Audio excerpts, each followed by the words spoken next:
રાજકોટ ધોળાજી તાલુકાના ભોળા ગ્રામ પંચાયતના તલાટી કમ મંત્રીની મનમાનીથી લોકો ત્રસ્ત બન્યા છે। ત્યારે ગ્રામ પંચાયતમાં તલાટી કમ મંત્રી તરીકેની ફરજ બજાવતા લલિતભાઈ પરમાર છેલ્લા કેટલાક સમયથી ઓફિસે આવતા ન હોવાથી લોકોના ઘણા અગત્યના કામો અટકી પડ્યા છે। ત્યારે આવી અત્યંત હાલાકીભરી પરિસ્થિતિને કારણે ગ્રામજનોમાં ભારે રોષની લાગણી જોવા મળી રહી છે। ત્યારે શું છે સમગ્ર મામલો અને કેમ તલાટી મંત્રી પોતાના કામમાં નિષ્ક્રિય છે તે અંગે આપણે વિગતે વાત કરીએ।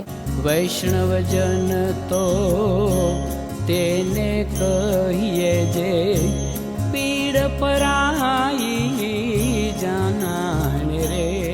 નમસ્કાર, હું આપની સાથે પ્રિયા નાયક, આપનું નવજીવન ન્યૂઝમાં સ્વાગત છે।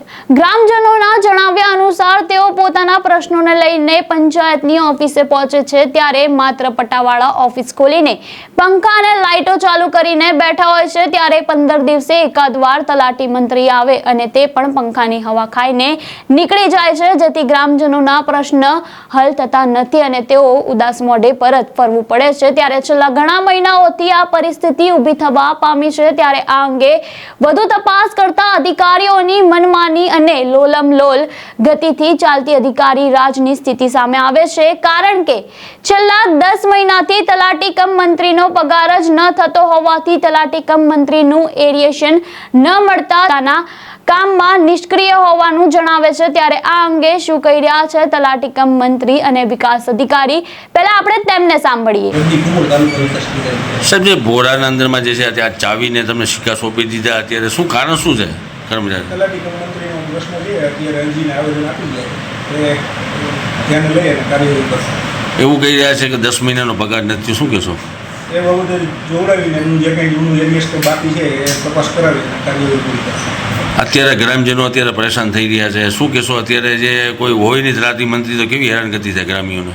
અત્યારે જ ઇસ્યુ ધ્યાને આવ્યો છે 10 મિનિટ પહેલાં એમને કાર્યવાહી કરીને ચાર્જની ચૂકવણી કરવાની છે। ગ્રામ્ય પંથકમાં એવું આક્ષેપ છે કે અહીંયા આવતા જ નથી કોઈ તલાટી મંત્રી, શું કહેશો? ના, એવી કોઈ ફરિયાદ હોય તો મારું ધ્યાન દોરશું। તમામ કર્મચારીઓ હાજર રહે છે। પટ્ટાવાળા બી એમ કે અમારો પગાર નથી થતું? ના, પગાર કર્મચારીના સમયસર કરવામાં આવે છે। શું આગળ શું પગલાં લેશો ભાઈના? એ કાર્યવાહી કરીને તપાસ કરવામાં આવશે। હાલ અત્યારે કોઈ નથી તો એના માટે શું વ્યવસ્થિત કરશો? તાત્કાલિક અન્ય ગામના તલાટીઓને ચાર્જ સોંપવામાં આવશે। લલિતભાઈ પરમાર।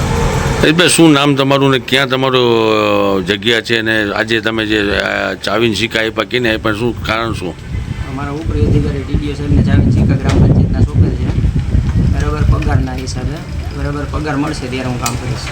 કેટલા સમયનો પગાર બાકી છે? હું 10 મહિનાથી નહોતો બરાબર પરીક્ષાના હિસાબે, એટલે મારું એરિયસ જે મળવાનું છે એ એરિયસ નાના છે, બરાબર પગાર બે મળે તો હું કામ કરું।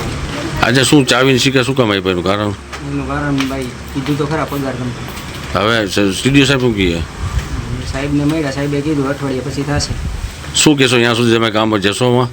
ના, હું નહીં જાઉં।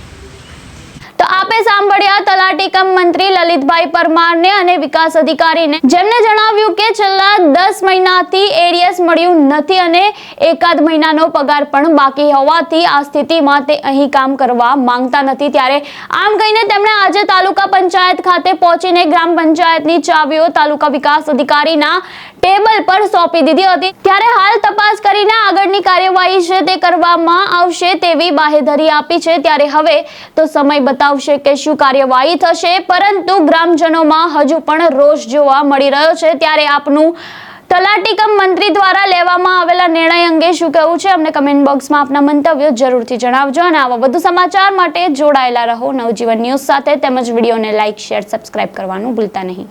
વૈષ્ણવજન તો તેને કહીએ જે